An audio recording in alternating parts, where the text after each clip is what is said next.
Okay, welcome everyone to today's live stream. I'm Steve. I'm the director, the commissioner, the man behind the green curtain, if you will, Steve Berg. I'm actually the one who put together the ICL, but more importantly, today we were able to get together four or five out of our. Here's number five. Five out of our six finalist captains. I think we only have four with us right now, but we're supposed to have five of our finalist captains to do a quick little interview. So let's jump in. Game of Thrones, captain of Game of Thrones, Eric. We have three Erics in the live stream today, so I'm going to be a bit, more direct. But Eric Thone of Game of Thrones, would you like to introduce yourself? Yeah, certainly. So my name is Eric Thone, and I'd like to take credit for the name, but it was actually one of the other guys on the team that came up with the team name. So right now I'm working for the Air Force, but we do have a split Air Force and Army team. So I will definitely throw some credit out to the Army. But yeah, so right now I'm working for the Air Force and looking forward to doing great things. And now from our most meme-tastic team, Grace Hopper has a posse. Eric Baldwin, you want to give us a little intro? Yeah, sure. So my name is Eric Baldwin. Currently working at MetLife on the bird hunting team, but also working as a incident response SME as well. Partnering up with AJ and Cal, who are actually two of our new hires on the team, but they also have some background in security as well. As far as my security history goes, so I've only formally been in security for about 3 years. But I do have a master's in cybersecurity from Liberty University. And really, I just try to have fun with it. I just try to have, just try to learn as much as I can with it and try to have as much fun. And that's what I take away from the Cyber Bit Challenge is just a fun time, Even though it's competitive, it's still fun to me at least. So. Yeah, absolutely. That is the goal. And from the only team that made it to the finals with a completely perfect score, Eric Mercado, do you want to introduce yourself? Sure. My name is Eric Mercado. I work with Hudson's Bay Company. I'm the Director of Incident Response. I'm also responsible for security operations and e-discovery. So I do a lot of the legal work as well in terms of preservation of data electronically for legal matters. I guess most of my experience, about 15 years experience, has been a lot more in the consulting arena, working on foreign corruption cases, more forensics than typical cybersecurity. So this has been an interesting competition and just having the team members. I have two team members. One is my lead analyst on the IR side, and I have also a lead analyst on the SOC side as well to kind of work and kind of put our skills together to compete in this competition. So far it's been good. I was hoping for some additional I guess more difficult competition. It is difficult, but I was hoping for something where we're leveraging everything from threat intelligence to reverse engineering to the forensic aspect of it. So maybe as the program matures more, I think it will be definitely worthwhile in terms of being able to have something similar to what you would see in some of the other with some of the other vendors like SANS and things like that. So. Yeah, and that is the goal for year number two. This was year number one. We wanted to keep it a little bit simpler as people got more familiar. And not finally, we have Adam Wong, whose team put together, and this is going to be the first that I think any of the other finalists are hearing this, an unbelievably impressive and new record for Cyberbit, 56 minutes on our semifinals round. Adam, you want to introduce yourself? Yeah, my name is Adam Wong. I am the CIOC team lead here at ISA, which is basically kind of like our SOC department.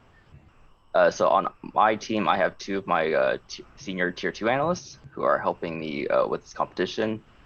And it was kind of just luck that we did that good on the semifinals.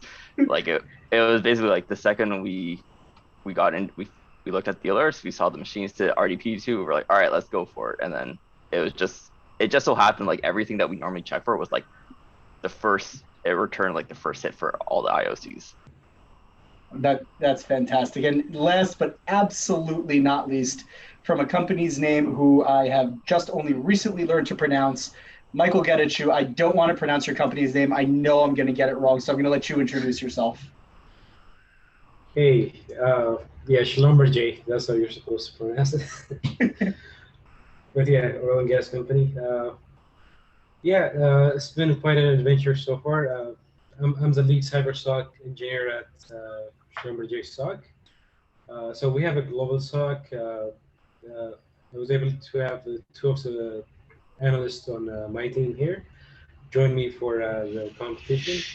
It was really interesting. I came from a networking background. I've been doing SOC work, incident response, a few other things for I guess 4 or 5 years now. And this was one of the most interesting competitions I've been in. I guess working as a team on incidents, that's something I haven't. You're supposed to do it in real life, but the way you put together the competition, that it actually let us engage as a team and the approach incidents. We didn't expect to come this far. We were actually kind of struggling with the qualifiers too, so it was kind of a surprise to us too. One of the team members that actually competed with us kind of left the companies and was the competition, so it was kind of a farewell competition. So it was interesting. That's awesome. I'm glad you guys were able to get, a good last competition in. And speaking of competitions, and we'll start this off and we'll run around the horn here. I know cyber competitions happen all the time, but from what I've seen, at least, most of them are more on the pen testing side and a little bit less on the incident response side. So, and we'll run around the horn here, and we'll start with Eric Baldwin. But how often do you and your team actually compete in cyber competitions, and how often is it more for the pen testers and differing for the incident response guys? That is a great question. So I would say individually, we all compete and capture the flags all the time. But you are right. Most of them, if not 99% of them, are all red team. You start with the Nmap scan and you enumerate, and then you might do some local file inclusion, or you might try to upload an exploit that you got from exploit DB, et cetera, et cetera. It's really hard pressed to find an actual blue team defense, like log analysis kind of competition. So I think that's what made this Cyberbit challenge so interesting, because not only is it for blue team and about blue team, but it's really as parallel as you can get to an actual incident without being in an incident. So it's been really nice. So yeah, I believe I wouldn't say that this is one of a kind. I know there's at least one more, like SOC X is one that I heard of recently that just came out with one. But this is definitely one of the first blue team defense competition that I know of. So it's been great to participate in something like this. Yeah, and Eric Thone, we'll kick it over to you next. What do you think is kind of the biggest difference? Again, going back to the similar question, what do you think is the biggest difference between this and more of the pen testing competitions? Sure. So first off, for some context, we didn't even know each other. So Peter, Caleb, and I, the team, the very first time that we did anything as a team was actually on your platform for one of your master classes. So, and that was just back in January. So we are a very, very new team of folks that are working together and very much have been trying to figure out our particular lanes while doing the competition. So for us, this competition has really brought us together and kind of shown us our strengths and our weaknesses within our own team. But yeah, you're absolutely right. It seems like on a pen testing CTF type thing, there's a lot more room for you as an individual to just do well. But on something like this, it requires the entire team to work together a little bit more to have the results that you're looking for. Yeah, so I'm going to switch up the question here. We're going to jump over to Eric Mercado because, like I said before, you're working, as the only team that's coming in to the finals with a completely perfect score. Can you tell us a little bit about your approach when you first enter the environment? Right, it's an environment you've never seen before. It's tools. I'm not sure how familiar you are with Palo firewalls and Splunk SIM and a McAfee EPO. Can you tell us kind of those first steps you as a team are entering the environment? What's the first steps you're taking? That's a good question. Like our team currently, we leverage QRadar. So I was a bit bummed out that we that we had to use Splunk. So I was like, oh, why are we using Splunk for? The good thing is that we were able to, like, I had one individual focus on Splunk, and it wasn't our thing, but he has some experience in Splunk. So making sure that that individual can query the database properly and pull out those IPs of interest. So that, having that individual was good. And the other thing is some security teams are broken up differently. So for my team, for example, I'm only responsible for the SOC members and incident response and legal members. So when it comes to the Palo, for example, or even with GPOs, modifying GPOs, we haven't had to really do that in this competition. But normally that would be me like creating a ticket and sending it off to someone else to handle in terms of blocking an IP address. Like our engineers make it easy for us in terms of just updating an EBL file on the network, and it'll take care of that on the Palo. So being able to have that exposure with this testing platform, even though I don't have to do it myself in the real world, since someone else is doing it, kind of gives me some additional knowledge on being able to practically be able to say, okay, I can do this simply now in Palo on this version in the platform. So being able to do some of those things that I normally wouldn't have to do in the real world because someone else is taking care of it is a plus. So again, kind of with my team is identify who has certain strengths and weaknesses and things that they can work on. So I know some of the, I've probably had more practice on messing around with the Palo than some of my team members. Yesterday was a perfect example. We did the final lab, and I let one of my team members go ahead and make certain changes, and kind of just, even though it took longer, it was just give them that experience, and it's a good experience. It's a way to identify who has certain strengths and weaknesses when using the platform, and also to increase those skill sets so that they can be a well-rounded security operations or incident response member. Yeah, and Michael from Schlumberger, now that I know how to pronounce the name, I'm going to throw the same question to you. As you guys are entering in, and not everyone, by the way, has completed the final yet. There are still 3 teams left to go today, and we'll be announcing the winner on Monday as we crunch through the numbers. But Michael, what's that first step you're taking as you jump in? So we're a big Splunk shop, and we're also a big Palo Alto shop. So the first thing we've done so far is just go to Splunk. We don't have the enterprise security app in our company, but we kind of, intuitively knew to look there and just probe around and I guess start from there. But yeah, it's the whole environment. We're kind of, I guess, a bit spoiled because we're used to having EDRs and just looking at logs and stuff like that. It was, I guess, it was kind of a challenge, good in a good sort of way. It was a challenge for us to use sysinternals tools and actually do DFIR type of investigation instead of just you search for logs in Splunk and you find out what's happening. So that was interesting for us. From a tools perspective, I'm not 100% sure what Xenos does, for example. And a few other stuff we haven't heard of before, so that was interesting. With the remediation part, we have to block IP address, right? We must have spent at least 45 minutes trying to figure out what we did wrong blocking the IP addresses. It turns out we just didn't commit the rules, like we forgot to click on commit. So that was an interesting experience, I think. Even though we do have Palo Altos, we kind of integrate with like Fireflow and something else to automate the whole process. Nobody ever like goes into Palo Altos and actually blocks IP addresses in company. So that was interesting. Yeah, I think that's really interesting. And one of the things we talk about, all the time here at Cyber is the advancement of automation in the world of cybersecurity and how we can, better integrate that into the platform. So I think, Michael, you'll definitely see some of that, coming forward. Adam, I'm going to throw this over to you because you are Mr. 56 minute here, and you did come in as a heavy favorite into the final. Outside of the finals, and I know your team is set to go, later today.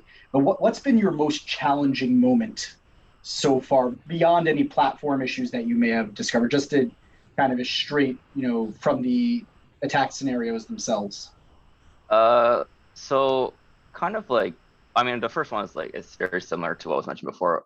We don't use Splunk or Palo Alto. It just so happens we use kind of the other SIMs and other firewalls. So our experience is somewhere else. So there was a bit of a learning curve.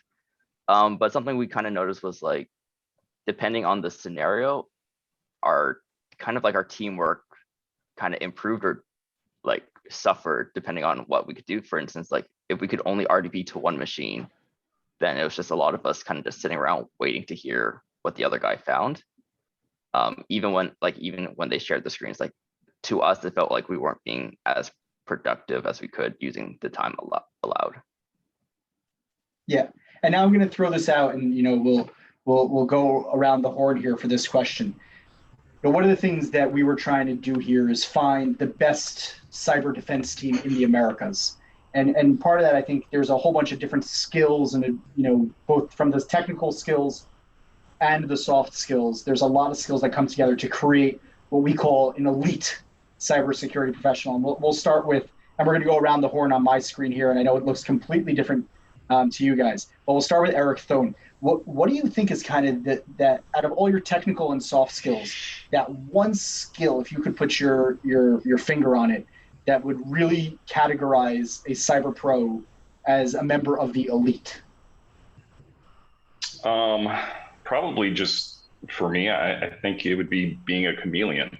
So being able to identify in your team where there might be a weakness and being able to blend in to that weakness. So if you're able to say, hey, someone isn't so strong on Splunk, but maybe I'm a little bit stronger there, I can assist, and just being able to fill that gap. I think that's what really makes a pro is being able to fill in any potential weaknesses on any team. And so Eric Baldwin, same question for you. That is a good question. So maybe I'll go a different route with my answer. I will say what makes a elite analyst is communication, honestly, because at the end of the day, I believe Eric Mercado mentioned this earlier. You can be as smart as you want to be, but if there isn't, continuous communication or information sharing, you could have your three team members in three different segments of the network looking at a bunch of nothing that has nothing to do with the challenge. And, that could be the differentiator between you going to the finals or you going home with the jersey. So I think communication is the key thing, just being able to articulate your findings and being able to share that with the team. So that way they can say, hey, I don't think that's the route to go, but you did find this, so maybe we should go this route instead. And I think that's how you become a more efficient elite team, is proper communication.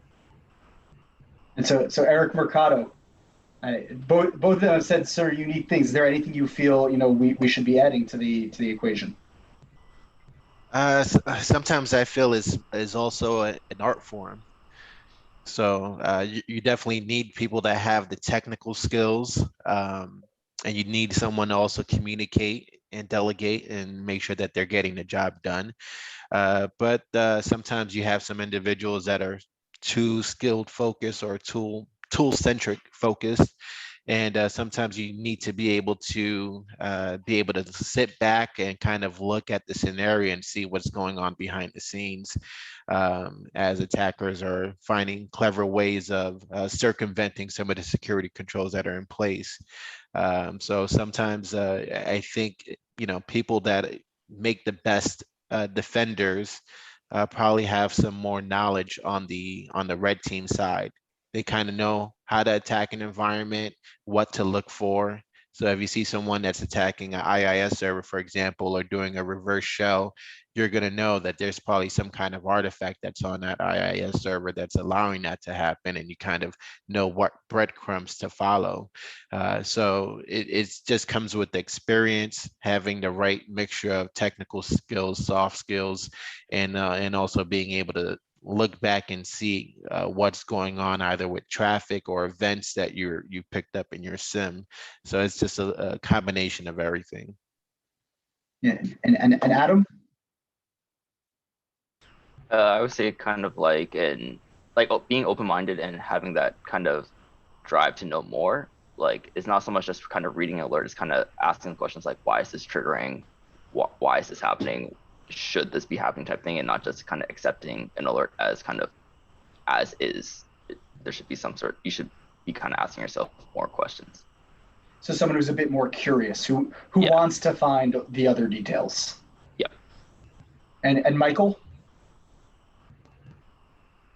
So for me, I would say, I'm sure you're all familiar with the OODA loop, right? Observe, orient, decide, act. It's the narrower that is than your attacker's OODA loop, I guess, the better you're able to succeed with incident response. So the way I look at it, kind of like how Eric Tom was saying, be a chameleon, be adaptable to the situation. No incident is the same. So I guess this exercise was good for us because there was a lot of scenarios we were not familiar with, a lot of tools we were not familiar with. So we were forced to quickly adapt at an individual level and quickly figure out things and respond to the incident. As a team, I would say trusting the technical competency of your team members. For example, we were going a certain route in one of I think it was a semi-final, but I disagreed. Like one of my team members wanted to look at, I think, email user receipt or something. I disagreed. No, the incident was about this. We should be looking into this, whatever. But I trusted my team member, and I let him lead us down that road, and he was right. We found like a phishing email, and that helped us kind of progress.